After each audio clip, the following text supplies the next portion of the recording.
So when it's summertime or even just any other time of the week, it's always nice to have the flexibility of taking a vacation day. And as client facing, it actually can be a little bit tricky because there's so many people relying on you as the touch point of the agency and the connection to their ads. So we wanted to kind of dive in and let everyone know how client account managers live that flexible lifestyle and take vacation days. Welcome to the Happy Clients Podcast, brought to you by Dot and Company. Whether you're a virtual assistant, an agency owner, or a client-facing account manager, we all deal with clients. Lucky for you, client management is what we do best. Now, let's dig in, got cam life, and have some fun along the way. Cheers to Happy Clients. So here we are, mid-2021, coming out of a global pandemic, when we're actually talking about vacation. I know, can you believe it? Vacation was so weird too. Where we are in Canada during the global pandemic, vacation was like, I'm leaving the house to go to a neighbor's, woohoo. So finally we can talk about vacations and airplanes and palm trees. I know, so excited. And I think, when we think about vacation, a huge chunk of the purpose of Dot and Company is remote living, remote lifestyle. Grab your laptop and work from wherever.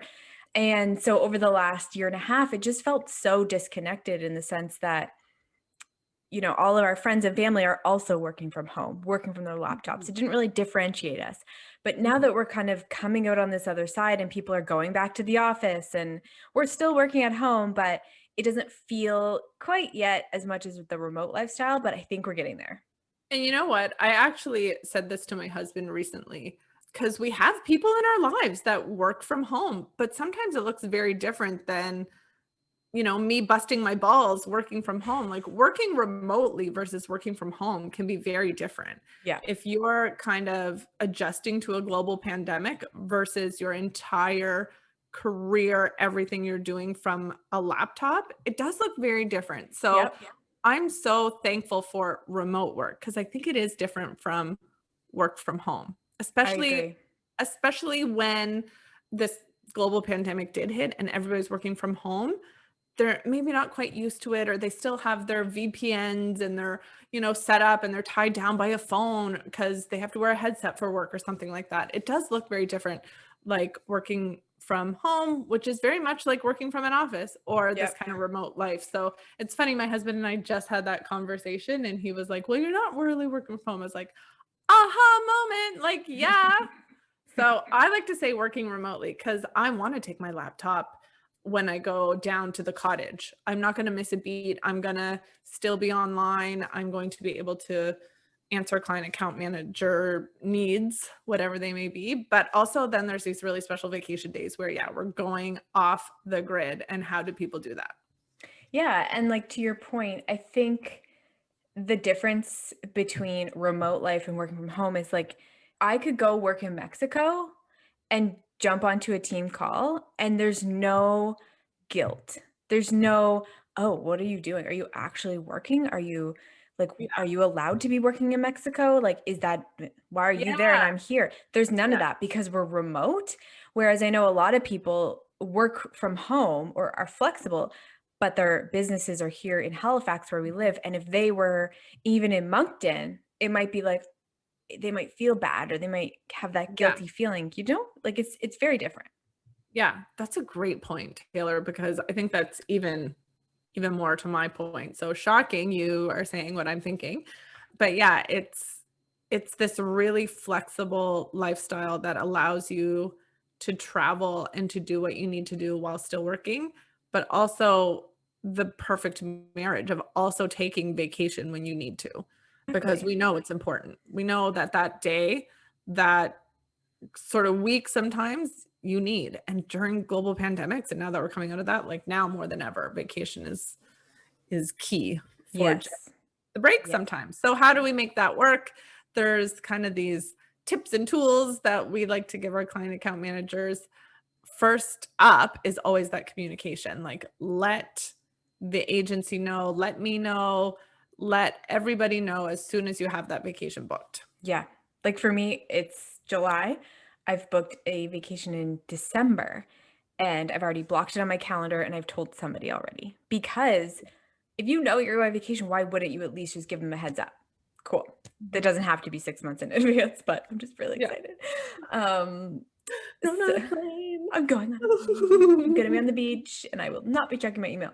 Mhm. But yeah, Katie, you nailed it. Like communication is so important, and the more notice you can give somebody, the Mhm. better.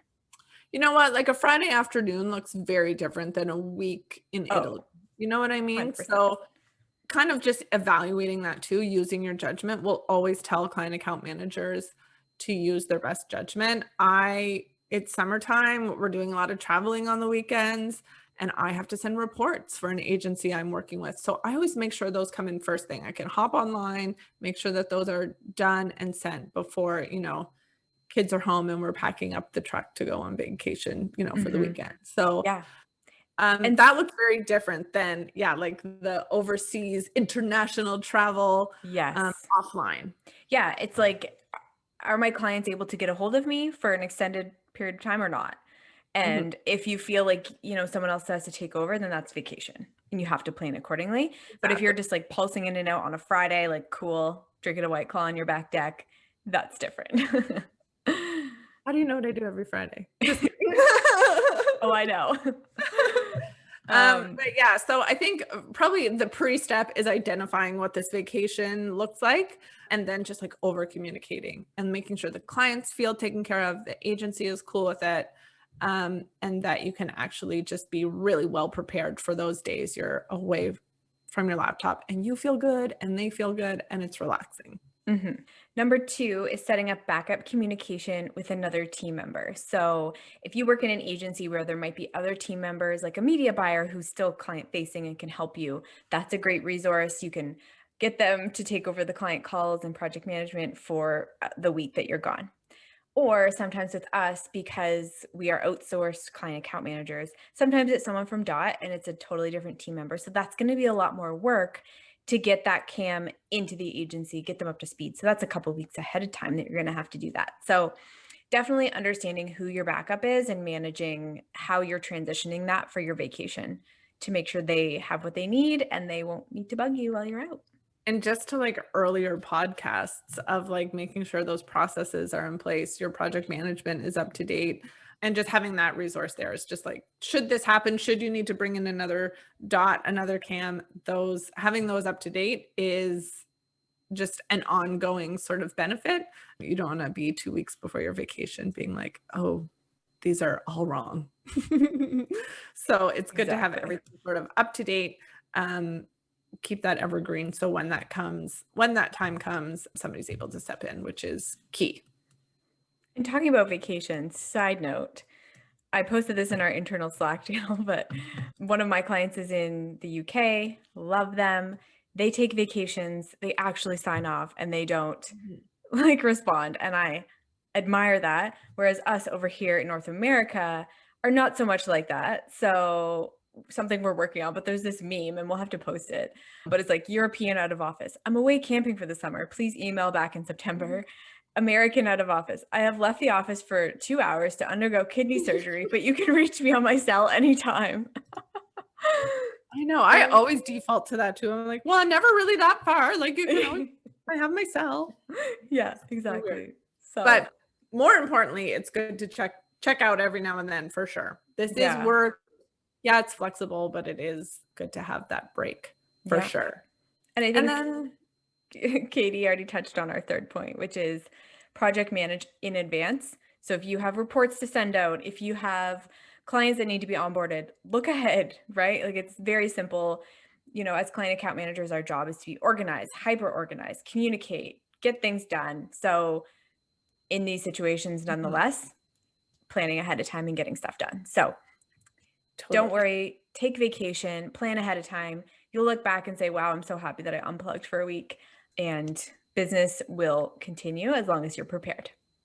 Totally. And it'll be just well worth it on both sides. You'll come back relaxed and ready to pick up where you left off. So that is how you take a vacation day or a vacation week as a client account manager. There's all these really kind of undercover nuances that go into it, but definitely we want you to communicate We want you to set up a backup communication, and then any sort of project management and getting those ducks in a row is super helpful. So getting that set up is something we always train our client account managers in, and it's really helpful to have that when you are working inside an agency. So tune in to Everything Happy Clients podcast, listen and get excited for what's next from Dot & Company. And side note, as soon as we are allowed to travel, Katie and I are on vacation, out of office. Cannot wait. So we're getting excited. Thank you for listening in to another episode of the Happy Clients podcast. Until next time, Cheers to happy clients.